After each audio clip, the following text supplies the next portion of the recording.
Don't blink, it's your buying. Welcome to our show. This is doing well because I'm having a wonderful day on this chair's making a lot of noise. Holy shit!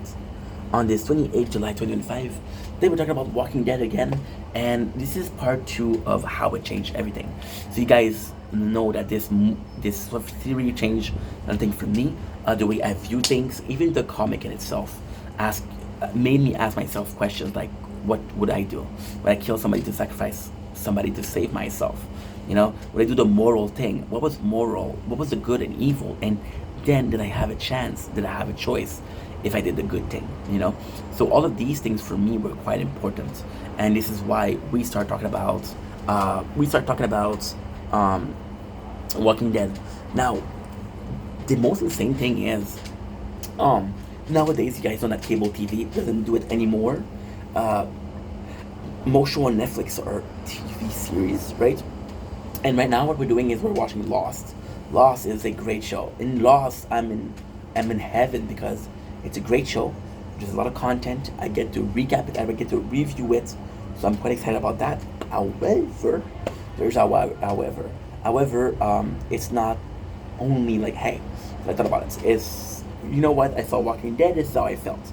And it's weird to me because Walking Dead was for example, today we did a review, right? And it was about the people that are falling from a plane and on a desert island. The principle of survival was there. Okay, we used the moral choice. So, for example, a character like Sawyer keeping the medicine from everybody, just like the savior, and it just blew my mind how much I was comparing it to Walking Dead, and possibly Walking Dead was part of the Genesis. Um, I don't know. I have no clue. I have no clue why it's such an important show for me. But at the same time, knowing that this is such an important show, there's a reason for it. Maybe because it's applied in a lot of cases, you know? I mean, a show like Lost, which is pretty unique. But then again, if you watch a show like Sopranos, which were kind of air in the same time, um, there's a lot of comparison to be made between Lost and Sopranos. I don't know. I have no clue. Is there a lot of comparison to be made in between Lost and Walking Dead? You would think not, but there is, which is kind of weird in itself. But at the same time, if that's what it is, that's what it is.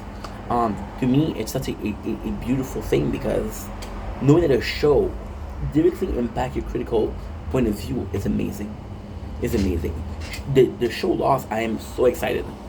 I am so excited because I'm gonna repeat myself, but I've never watched it. I have never watched it. So I come in and I'm like, holy shit, what's gonna happen? Holy shit, what's going on? And then I'm in a second position where I'm like, holy shit, this is what I would do, right? Because I think you put yourself in shows like that, you put yourself in character shoes, what I would do. This is my strategy. If I was stuck on an island, this is what I would decide. This is who I would follow. This is who I would be loyal to. Is Jack an asshole? Is John an asshole? Is Sawyer a good guy? Is Kate a good guy? There's so many questions, right? But yeah, to me, it's an amazing thing. And what I'm trying to say with this video, because it's a bit weird video, right? I've always seen. So this is kind of like a very negative thing, but at the same time, it feels so good.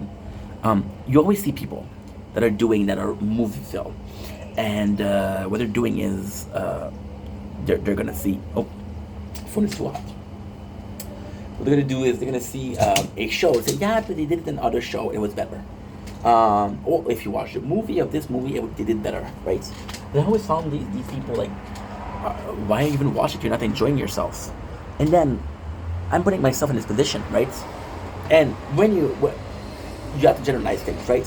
So if this is a situation, what other things are similar to this situation that I felt? And one of them is actually super simple: political brain rot. So political brain rot happen when you watch too much politics. When you watch, when you're so much for a certain party that all you think and all they say is magic to you. Like, oh yeah, you're so right. Oh yeah, this is something I agree with. Give me a second, I just have to check out something. I'm gonna do this. I'm gonna do black hole. Black. There you go. No, we didn't unlock it. Okay, that's why. That's why I think we didn't unlock it. I don't have it. To me, it was so kind of important in a lot of cases. Because as much as I love something, because like, for example, we're talking about this with obvious choices. And the obvious choices are what? The obvious choices are... Fuck. I don't know. The obvious choice would be manga. Because I know a lot about manga. And I watched a lot of manga in my life, right? So you would think that, okay, well, manga is... I'm kind of saturated with. So, for example, I'll be comparing, right? With the brain rot is when you're not able to have a non-biased thought, when you're not able to have a open-minded opinion, because you spend so freaking long thinking that, oh yes, they're right, oh yes, they're right, and then you can be religion brainwashed, well, not brainwashed, but brain rot, which is even worse, thinking about it. But yeah, I really think it. For example, you're not allowing good ID from another religion because your religion is the only one. Now, being pious is amazing. Being righteous in your faith is amazing. Following one faith is amazing. Being loyal is amazing. Being blind to it is not good, which is why we call it political brain rot. You're not able to see other perception because they don't follow your perception, which is again a perception led by years of watching something. What we're seeing right now, and this is not gonna get political because fuck it, but what we're seeing right now is I'm placed with dictatorship. A Nord something, I'm not gonna say the name, but a Nord something. What they're doing is they're teaching a certain knowledge in school. Some of that knowledge is true, some of that knowledge is wrong. So then you're teaching the kids, and the kids will grow up, and the kids will grow up and tell their kids, and then their kids will trust their parents, so they'll trust it. And then after 4 or 5 generations, we don't even know the truth. Because the truth is what we said it was.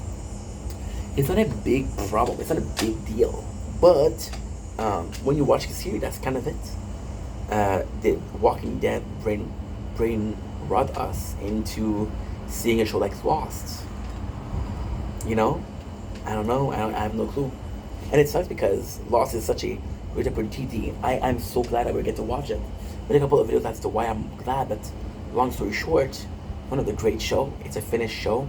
It's a show that I had never watched, that I never want to watch because again, people said, "Oh, the ending sucks. So what's the point?" And I'm falling in love with the story. It's so fucking good.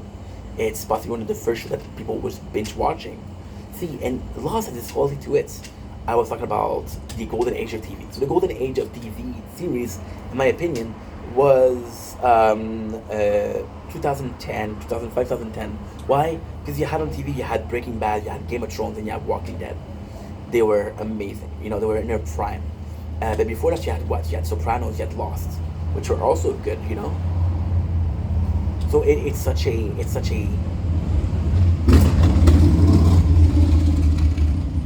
But then at the same time, it's kind of normal. You cannot watch a show and completely turn your brain off and say, yeah, I'm just going to take what they're telling me for money. Like, no, I saw this before, and this is what's going to happen, you know? And I really think it's important. I personally think that it adds to the story. I don't know. I don't know. Anyway, long enough video. I love you guys. Take it easy. Peace.